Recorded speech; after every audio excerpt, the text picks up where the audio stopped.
Welcome back, guys. Game Week 3 is done and dusted, and the international break is almost over. Let's be honest, it was a strange one.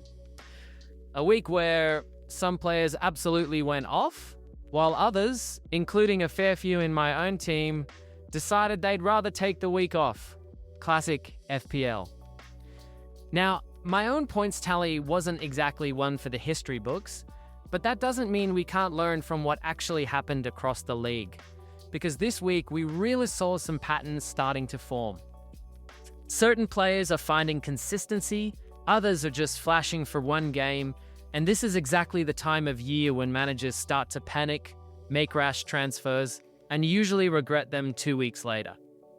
In this video, I'll be breaking down the top performers from Game Week 3, who hold, why they did it, and more importantly, whether they're actually worth bringing into your squad or just another classic FPL trap. We'll also talk about some assets from Everton and Chelsea who've suddenly started to look a bit more appealing, as well as a few other players who caught the eye this week. And since the transfer window is finally closed, we've now got a clear picture of squads moving forward. No more last-minute rumours, no more will he, won't he drama. We can actually judge these teams for what they are. And that's going to have a big impact on how we pick our players from here. So yeah, a lot to get through, plenty of names to talk about, and maybe even one or two that could end up being season-defining picks if you jump on them at the right time. Let's get stuck into it. Let's start with Everton, and first up is Dewsbury-Hall. Now this is interesting. 90 minutes every match so far, and in the last game, he was pushed up into that number 10 role. For a 5.0 midfielder, that's ridiculous value if he keeps that spot. The underlying numbers are decent, nothing earth-shattering, but when you combine them with the fact he's nailed for minutes, you're looking at one of those bargains that can quietly tick along all season. And this is the kind of player that often ends up being the best value pick of the year. Cheap, plays every week, and somehow sneaks to 120 points while no one's looking. It's early days, of course, but if he keeps the number 10 role, I'd be tempted to call him one of the bargains of the season already. At 5.0, he doesn't even need to explode. Just existing in your team frees up funds for the big hitters, and that's gold in FPL. Then we've got Grealish, who suddenly looks like the player we've been waiting for. 4 assists in his last 2 matches, and he's finally looking sharp. He's at that awkward price point, 6.7 million, which is high enough to make you hesitate, but low enough that it feels like a bargain if he keeps this form up. The underlying numbers are pretty solid too. Not elite, but definitely pointing in the right direction. The only real concern here is the fixtures. In the next 6, they've got Liverpool, City and Spurs, so you'd expect some tougher games ahead. But after that, the run opens up really nicely, and Grealish could be one of those players we're all talking about as essential.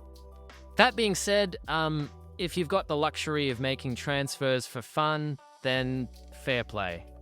Please contact me directly and teach me how to play this game, because my squad has so many fires to put out, I wouldn't even dream of using a transfer on one of these guys yet. But for those of you blessed with a well-functioning team, both Dewsbury-Hall and Grealish look like great value picks. So that's Everton. Surprisingly, a couple of very decent options there if you're brave enough to trust them. But they're not the only ones catching the eye. Let's head over to Chelsea now, because a few of their players are starting to make a real case for themselves too. Let's start up front with João Pedro. 9 points last match, and the big talking point is his minutes.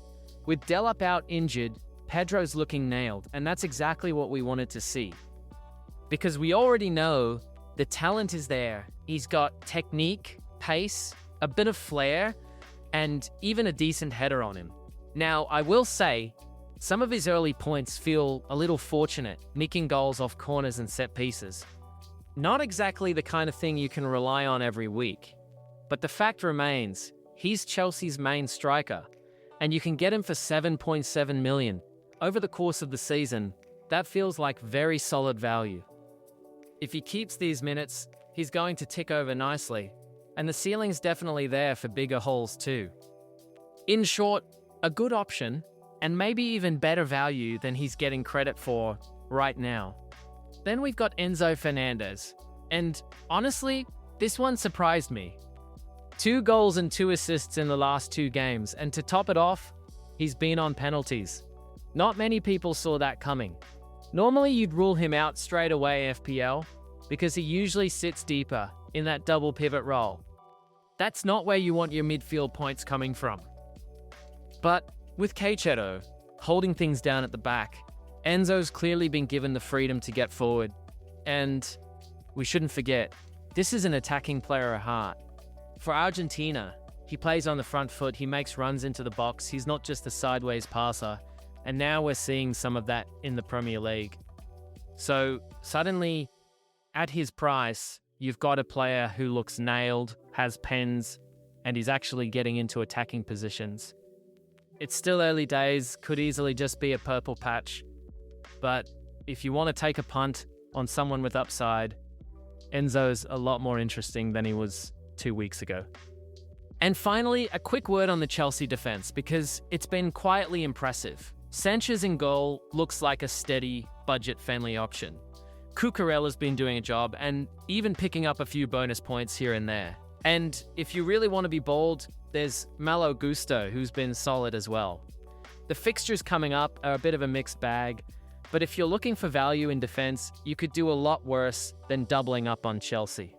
The clean sheets are coming, and these players are all cheap enough to make it worth the risk. Not glamorous, but in FPL, sometimes steady points are exactly what you need.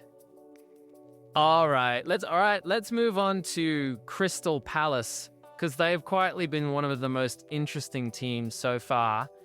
And by interesting, I mean actually scoring goals and keeping clean sheets, which is more than I can say for half the players in my own squad. First up, my guy, Chris Richards. You already know how I feel about him. Absolute gem. For the price, you're getting ridiculous value. He's nailed, he's part of a defense that actually looks organized, and he's already showing he can chip in with points from those new defensive contribution rules. This is exactly the kind of player you want sitting in your squad. Cheap, reliable, and quietly ticking away, while everyone else is stressing about their premiums blanking. Bang for your buck, no question. If you want to go a bit more aggressive, then you look at Daniel Munoz. He's way more attacking, loves to get forward, and in terms of upside, he's the more exciting option. You're not just getting clean sheet potential, you're also getting those runs into the box, the chance of assists, maybe even the odd goal, if the stars align. He costs a bit more than Richards, but if you're chasing upside, Munoz is your guy. And then, of course, the star of the game week, Mark Guehi. 15 points, and he looked absolutely immense at the back. The funny part is he was heavily linked with Liverpool, but it's like Palace just swept his feet back under him and said, "Not today, mate." And honestly, they're probably better for it in the short term. With Himi in that back line, Palace look rock solid. Now, 15 points is obviously an outlier, don't expect him to hit that every week, but what it does show is that there's genuine value across this Palace defense.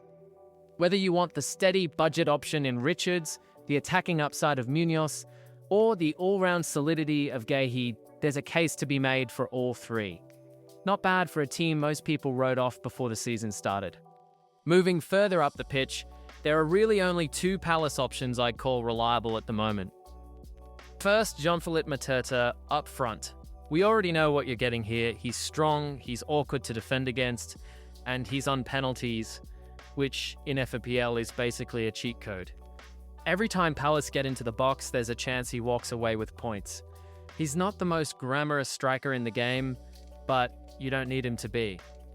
If he keeps his starting spot and Palace keep playing like this, he's going to tick along really nicely over the next run of fixtures. And in a season where so many premium forwards are draining budgets, Mateta at his price suddenly looks like a very tidy option. Then there's Ismail Assar in midfield. He's been one of the standouts so far, and for me, he's comfortably passed the eye test in these opening game weeks. Direct, fast, always looking to make something happen. If you want a Palace midfielder who can actually give you attacking returns, he's the guy. The only problem right now is that little yellow flag next to his name, possible hamstring issue. And we all know how those go. Sometimes it's nothing, sometimes it's a month on the sidelines. So for now, it's definitely a wait and see. If he's fit, he's a great option. If not, well, then he's just another one for the ever-growing FPL injury list. So yeah, between Mateta and Sarr, Palace actually have a couple of really solid attacking picks. Combine that with their defense, and suddenly Palace are looking like one of the best value teams in FPL right now. Not sure anyone had that on their bingo card. Alright, let's talk about a few other names who deserve a mention from Gameweek 3. First up, Bournemouth. Honestly, they've looked really good as a team so far. The standout in Gameweek 3 was Marco Senesi at the back, 14 points. That's a monster haul, and it shows what he can deliver when Bournemouth click defensively. Now, you don't expect 14 points every week, unless you're Dave with his spreadsheets and endless optimism, but Senesi does look like one of those budget defenders who can punish you if you ignore him. Definitely one to keep on the radar if Bournemouth keep up this form. And then there's Antoine Semenyo. Only 2 points this week, but let's not be too harsh. It was a tough fixture, and he's already shown in the opening rounds that he's got real threat. He's direct, he's quick, and he's not afraid to have a crack at goal. For me, he's one of those players who could turn out to be what we call fixture-proof. Even against stronger sides, you back him to create something out of nothing. So while this week was a blank, I still like him a lot going forward. Then we've got Dominik Szoboszlai. Scored an absolute screamer of a free kick. Brilliant goal, don't get me wrong. But let's be real here. That's not sustainable. He's not going to be banging in worldlies every other week.